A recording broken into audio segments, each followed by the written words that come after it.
Let's talk about right now for the very funny, very talented Mr. Josh Pugh. Yeah,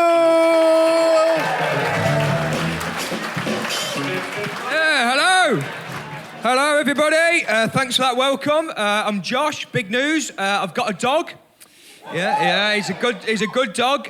He's scared of the Hoover though. He's scared of the vacuum cleaner. Like every time I get the Hoover out, my dog panics. But I suppose it's understandable. Like imagine it from his point of view. Like to us as humans, we know it's a Hoover, don't we? But to him, it's just a noisy robot that keeps attacking his owner's dick.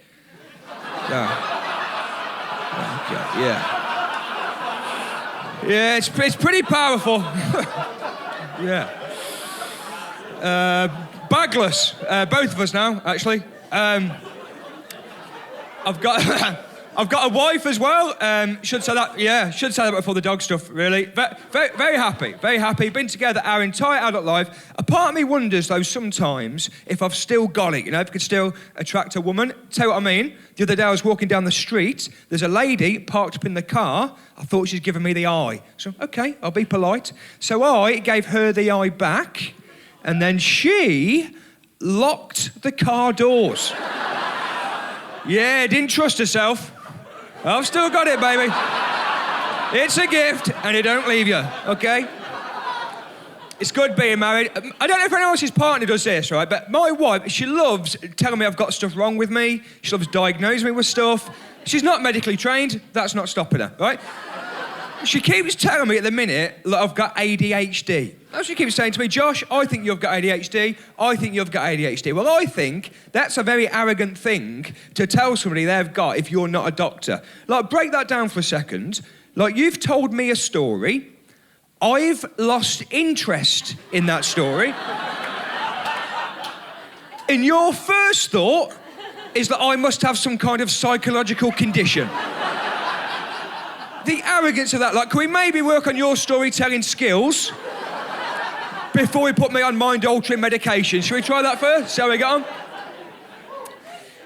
We're a good team. We're a good team, me and my wife. We're a good team. She hates me saying that. She hates me saying that we're a good team. She says it's like I'm talking about a business when I say that. She's hated me saying that, actually, since we initially launched in 2014. She hates me saying it. And we're not even a good team. I do everything. I do all the jobs around the house. I do all the cooking, all the cleaning, all the washing. And I'm the first man, really, in my family to be like that. Like my stepdad, he doesn't do that stuff. My uncle's the same. And it annoys me. Like I see this generation of men, just one generation above me, sat on their arse while women fuss around them. And it just winds me up. Because I think, you know what? I was so close. Wasn't I? I was that fucking close. If I was born 25 years earlier, that would have been me. Here I am stacking the dishwasher like a prick. My granddad doesn't know what shoe size he is. He's 80 years old. I said to him once, what size shoe are you, granddad? I don't know, your nan sorts all that. That's how I want to live my life, like that. And people are saying that you shouldn't pick a life partner based on looks. They say don't pick based on looks because looks fade. What people don't tell you, personalities also fade. Not enough people telling you that. I'm out and about on my street. Everybody on my street where I live is 50 plus, and we're not saying anything of any interest to each other. It's just all kind of incessant filler. Give me a nutter any day. Give me a lunatic any day over that. Give me a grown man topless on a BMX, bag of dog shit, no dog. Give me that any day. It's great. I'm loving it. I used to be single before I met her. I used to hate it. I used to go on dates. I used to get the ick. You know this thing, the ick? Happened to me once. I was out for dinner with a girl one evening. Halfway through the meal, this girl looks me dead in the face. She goes, Josh, I don't find you attractive. I don't like your personality. And I can see no future with you whatsoever. And I was like, ugh. Do you know what I mean? There was something about that. And I was like, no. No, that's a red flag for me. Yeah, when someone says that, alarm bells, do you know what I mean? 6 months later, I just stopped texting her. I thought, what's the point? Because we're not going anywhere. Even when I first met my wife, she didn't like me at first. Didn't fancy me one little bit. But I ground her down, and now we're married. And people forget you can do that. Like, that is an option. Do you know what I mean? If you like somebody and they don't like you back, don't just give up straight away. Like, don't get weird about it. If you find yourself going through their bins, that's too far, she said. But like my generation especially, we're obsessed with this idea, this notion of fate. Like, you hear it all the time, don't you? If it was meant to happen, it'll happen. But come on.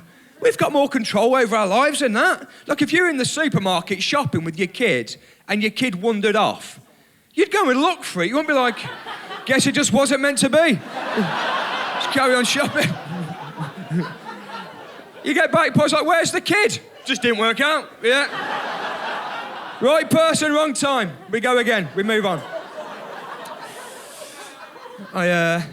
I'm not a good husband. To tell you the truth, I'm not a good husband. I'm not unfaithful or controlling, but I am incompetent, and that can really grind a person down. I don't know what this says about me, but I'm not my wife's emergency contact. It's not a great sign, that, is it? I just make mistakes. The worst mistake I've made, right, in our marriage, now, her favourite dinner in the whole world is beef stew in the slow cooker. Very exotic woman, that's her favourite dinner. One day, she gets up early for work, she puts a beef stew into the slow cooker, she goes out to work. She texts me at lunchtime saying, can't wait for this beef stew, really looking forward to it. Gets in, 5 o'clock in the evening, rubbing her hands together, can't wait for this beef stew, I've been looking forward to this all day. What neither of us realised was that at about 12 o'clock that day, I'd accidentally unplugged the slow cooker so that I could plug in Alexa to ask how old Ronan Keating is. She was fucking livid. She's like, what were you thinking? I was like, I don't know, late 30s, early 40s, I don't know. Enjoy that shit. I've been Josh Pugh. Take care.